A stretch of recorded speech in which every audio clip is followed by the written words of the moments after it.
अस्सलाम वालेकुम, मैं हूं आपकी होस्ट माइला चौधरी। वर्ल्ड कप गेम उठा दो में खुश आमदीद। आईसीसी क्रिकेट वर्ल्ड कप का फाइनल इंडिया और ऑस्ट्रेलिया के दरमियान जारी है। आज के मैच को इवेंट का सबसे सनसनीखेज मैच कहा जाए तो बिल्कुल गलत ना होगा, क्योंकि कब क्या हो जाए कुछ नहीं कह सकते। ऑस्ट्रेलिया को जीत के लिए 241 रन का हदफ दरकार है। इस पर मजीद बात करने के लिए मेरे साथ स्टूडियो में मौजूद हैं इरफान ज़हीर और इजहार बाजवा। अस्सलाम वालेकुम। वालेकुम। कैसे हैं आप दोनों? जी थैंक यू, अल्हम्दुलिल्लाह। इरफान, सबसे पहले तो ये बताएं कि इतना बड़ा इवेंट चल रहा है जिसको हमने कहा है कि सनसनीखेज मुकाबला भी चल रहा है, तो टॉस जीतकर पहले फील्डिंग का फैसला ऑस्ट्रेलिया का कैसा था और ये टॉस कितना वाइटल था और अब क्या आगे होने जा रहा है? बिल्कुल, ये देखें, वर्ल्ड कप का फाइनल जो होता है इससे बड़ा दुनिया की कोई मैच नहीं होता। हम अब T20 के फाइनल भी देखते हैं, टेस्ट चैंपियनशिप का भी फाइनल देखा, बट ओडीआई का जो वर्ल्ड कप है इससे सबसे बड़ा इवेंट कहा जाता है। ओडीआई का वर्ल्ड कप से बड़ी कोई चीज़ नहीं है क्रिकेट में। और इसका फाइनल भी जो सबसे ज़्यादा इसकी जो चार्म कहना चाहिए, क्रिश्मा कहना चाहिए, आई बॉल कहना चाहिए, व्यूअरशिप के हवाले से बात करें, वो सब इस मैच के लिए होती हैं। और जिस तरह दोनों कैप्टन ने कहा कि हम 4 साल जो एक प्लेयर एफर्ट करता है या टीम एफर्ट करती है, उसके ऑब्जेक्टिव यही होता है कि हम 4 साल कोई ऐसा कम्बिनेशन बनाए, कोई मोमेंटम ले और वर्ल्ड कप अच्छा करें और जीते। Coming back to this your question कि क्या कैसा रहा, बहुत ज़बरदस्त फैसला था।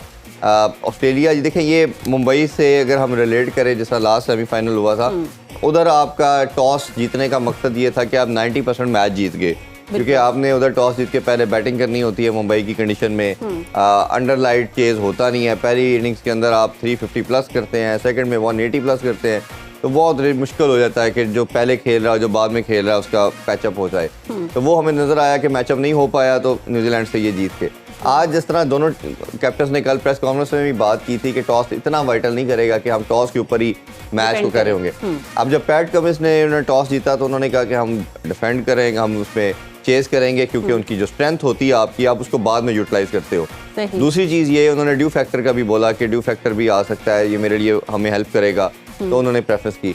जहाँ तक रोहित शर्मा की बात करें तो जब उनसे पूछा गया कि आप क्या करते, if you would have one the toss, तो उन्होंने कहा कि हम भी बैट करते। तो इस मतलब ये है कि दोनों कैप्टन जो करना चाह रहे थे उनको वही चीज़ें मिली। वो पहले बैटिंग करना चाह रहे, ये पहले बॉलिंग करना चाह रहे, तो चीज़ें होगी।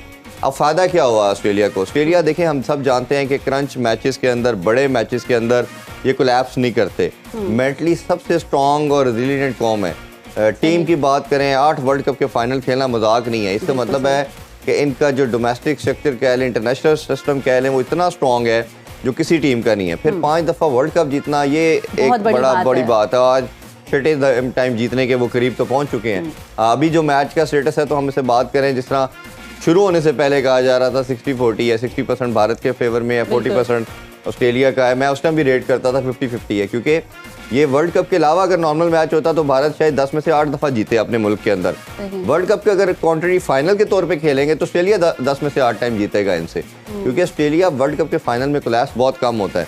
अब जो मैच का रेशो है, मैं इसे टिल्ट करता हूँ, अब ये 60-40 पे है, शायद 70-30 पे भी मैं कहना चाहूँ तो गलत नहीं होगा, क्योंकि अब उन्होंने जो करना था बॉलिंग में, इससे बेहतर वो कर नहीं सकते थे। उन्होंने 9वें ओवर तक हमने देखा कि उन्होंने कंट्रोल रखा इंडिया ने। जैसे सेकंड विकेट गिरी रोहित शर्मा की, मुझे लगता है बड़ी इररिस्पॉन्सिबल शॉट मारी। हमें वी नो कि वैसे ही खेलते हैं, बट आपको कंडीशन के लिहाज से देखिए, मैंने एक प्री मैच भी और रात को भी बात की थी कि ये उस तरह की विकेट नहीं है भारत की, जैसा ट्रेडिशनल विकेट होती है, आप आएँ और हिटे मारते जाएं और छक्के लगते जाएंगे।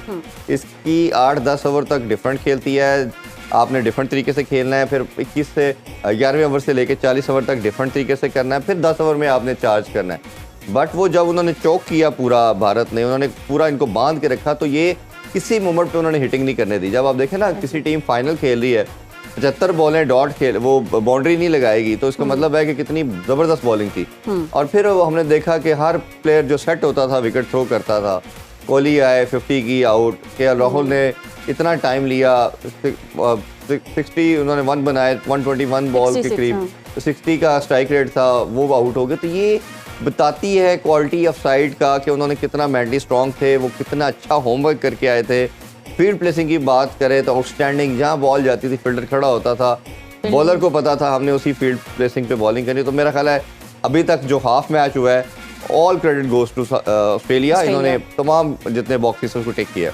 अच्छा इजहार, पहली बात तो यह है कि क्या इंडिया जो है वो अपने इस स्कोर को डिफेंड कर पाएगा, और सेकेंडली जिस तरह से इंडिया की स्टार्ट की तो बड़ी धमाकेदार एंट्री थी, जैसे उनकी बैटिंग हुई, क्या उसके बाद कुछ ऐसा भी था कि कोई मेंटली प्रेशर भी था? 1,30,000 की ऑडियंस और फिर होम ग्राउंड, और इसके अलावा भी हमने देखा कि काफ़ी सारी सेलिब्रिटीज़ भी वहाँ पे मौजूद थी। क्या कोई ऐसा प्रेशर भी था कि ऑडियंस में हमें देख रही है और उनकी बॉलिंग स्ट्रॉन्ग थी, नो डाउट फील्डिंग बहुत अच्छी थी, इसको आप क्या कहेंगे कि डिफेंड कर लेंगे?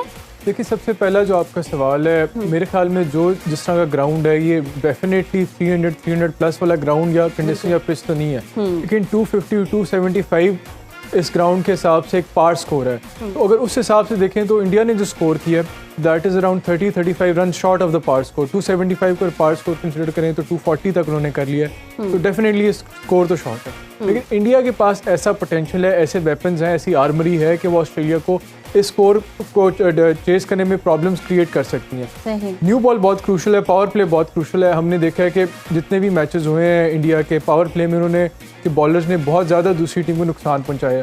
उनका जो सिराज है, सिराज, बुमराह और शामी का जो पेस ट्रायो है, उन्होंने हमेशा पावर प्ले में विकेट्स लिए हैं। तो ये बड़ा क्रूशल एक मैचअप है कि इन तीनों का जो ट्रायो है, पेस ट्रायो, उसको वार्नर, हेड और मार्श कैसे इसको टैकल करते हैं। अब ये डिपेंड करता है कि उनका अप्रोच क्या होगा। एक ये अप्रोच हो सकता है कि जी जो अर्ली बॉल में, थोड़ी न्यू बॉल में अंडर लाइट्स थोड़ी बहुत स्विंग होती है, उसको प्ले आउट कर लें। लेकिन मेरा ख्याल है वार्नर और हेड का जिस तरह का माइंडसेट है, वो ये अप्रोच कभी भी नहीं अडॉप्ट करेंगे। उनका हमेशा से उनका जो एक तरीका कार रहा है वाइल बैटिंग, और ऑस्ट्रेलिया का ये तारीखी तौर पर इसी तरह का ओपनिंग, इसी तरह इनके अग्रेसिव जारहाना स्टाइल है ओपनिंग का। पहले इनसे पहले जब गिलक्रिस्ट हेडन थे या हेड था या जो भी आया, वार्नर आया, एरन फिंच था, हमेशा से इनका ये स्टाइल रहा है कि जब ये ओपन करते हैं, चाहे जो मर्जी सिचुएशन हो, कंडीशंस हो, टारगेट हो, ये कोशिश होती है कि इंडिया के बॉलर्स को बैकफुट पर डालें और शुरू से अंडर प्रेशर रखें। तो मैं तो ये तवक्को कर रहा हूँ कि ये इनका ये अप्रोच होगा। अब देखना ये कि क्या जिस तरह ऑस्ट्रेलिया ने इंडिया को रिस्ट्रिक्ट करने में, जो इस टूर्नामेंट में, इस फाइनल मैच में इंडिया ने रिस्ट्रिक्ट किया है, उसमें मेजर क्रूशल रोल यही था कि जो इनका जिस तरह ऑस्ट्रेलिया बहुत एग्रेसिव स्टार्ट करती है, इस तरह इंडिया के ओपनर्स भी बहुत एग्रेसिव स्टार्ट करते हैं, गिल और रोहित। और जो इस स्टेज पे इनको बांधने में कामयाब हुए हैं, 240 तक रिस्ट्रिक्ट कर लिया है ऑस्ट्रेलिया। उसमें क्रूशल रोल ये है कि अर्ली विकेट्स ले लिए हैं ऑस्ट्रेलिया ने इंडिया के ओपनर्स की।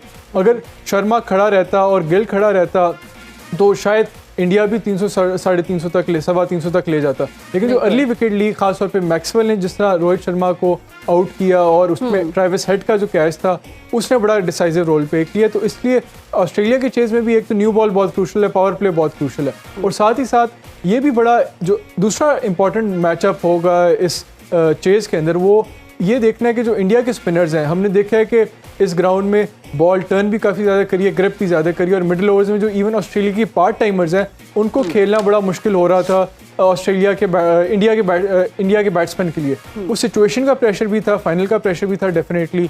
जिस तरह राहुल और कोहली जब खेल रहे थे, तो एक ऐसा स्टेज भी है जब 60 बॉलों में कोई बाउंड्री नहीं लगी। फिर बाद में जब राहुल और दूसरा बैट्समैन जब आ गया तो वो खेले, फिर एक 75 बॉल का स्टेज आ गई जब नहीं लगा, तो राहुल और जडेजा जब आ गए। तो इस तरह का सिचुएशन मिडिल ओवर्स में आई जब ऑस्ट्रेलिया ने मुकम्मल चोक कर लिया इंडिया के आउटलेट को। अगर कोई अच्छी शॉट मारते भी तो फील्डिंग से उसको वो कर देते थे। तो ये देखना होगा कि जो इंडिया के स्पिनर्स हैं, जडेजा और कुलदीप यादव, वो भी बहुत थ्रेटनिंग है। उसको ऑस्ट्रेलिया के मिडिल ऑर्डर कैसे खेलता है, जिस तरह स्मिथ है, लबुशैन है। लेकिन ऑस्ट्रेलिया को ये एडवांटेज है कि उनके ऊपर स्कोरबोर्ड प्रेशर इतना नहीं होगा। आजकल के मॉडर्न डे गेम में 240-250 कुछ ज़्यादा स्कोर नहीं, तो they can take their time. And और इस तरह का टारगेट है कि वो स्ट्राइक रोटेट करें, सिंगल लें, डबल भी लें, फिर भी वो आराम से इस टारगेट को चेस कर सकते हैं।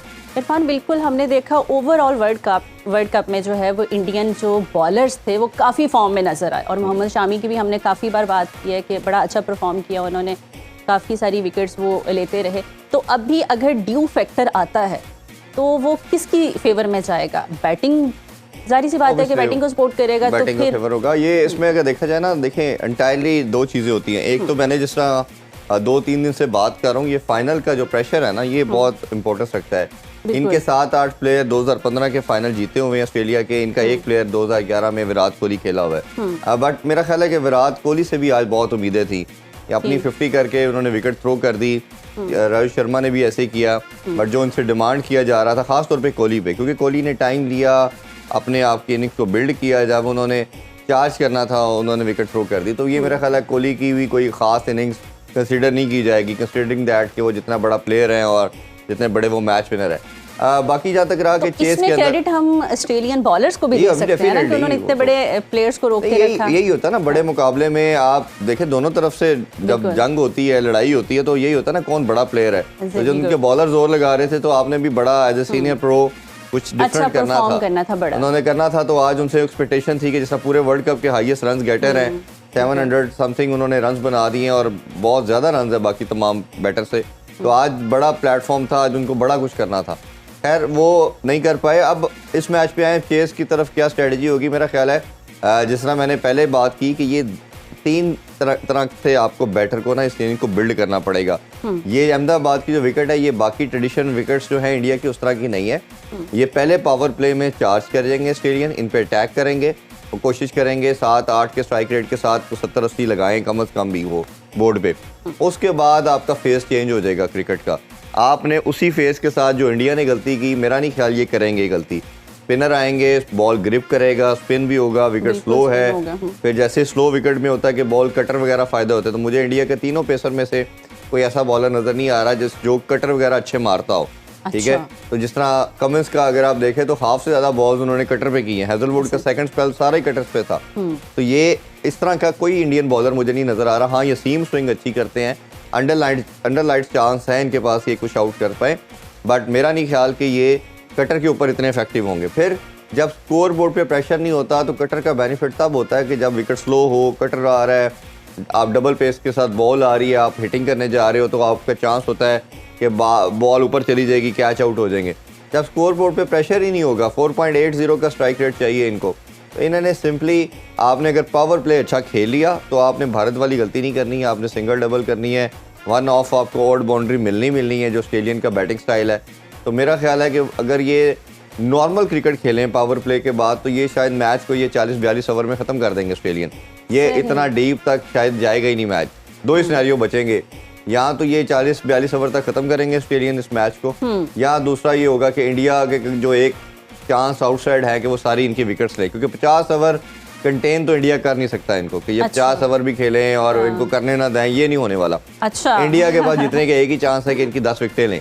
तो 10 विकेट लेने के लिए इनको ऑल टुगेदर अटैक करना पड़ेगा, पेस अटैक से भी शुरू में विकेट लेनी होंगी, स्पिनर को भी आके अपना करना पड़ेगा, बट जो बहुत मुश्किल नज़र आ रहा है क्योंकि उनके पास कुशन ये है, मार्जिन ऑस्ट्रेलिया के पास ये है कि रन ऑन बोर्ड का प्रेशर नहीं है।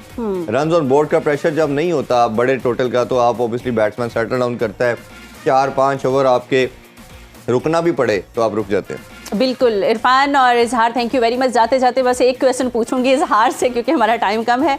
अगर मैच जो है अब ऑस्ट्रेलिया ने विन करना है तो इसमें आप जो है वो कौन से खिलाड़ी को इतना अहम देख रहे हैं? देखिए, वार्नर और हेड बहुत इंपॉर्टेंट है, मार्च बहुत इंपॉर्टेंट है, और इन तीनों में से अगर कोई एक भी सेट हो गया पिच पे तो ये इन तीनों में से एक कोई पिच पे सेट हो गया, लंबी इनिंग्स खेल गया तो मैच ऑस्ट्रेलिया ले जाएगा बड़े आराम से। थैंक यू वेरी मच जी। बिल्कुल, अब तक के लिए बस इतना ही। रात 10 बजे फन और मस्ती से भरपूर प्रोग्राम क्रिकेट मस्तियां देखना मत भूलिएगा, जो कि आज हमारा बहुत स्पेशल होने वाला है। अल्लाह हाफिज।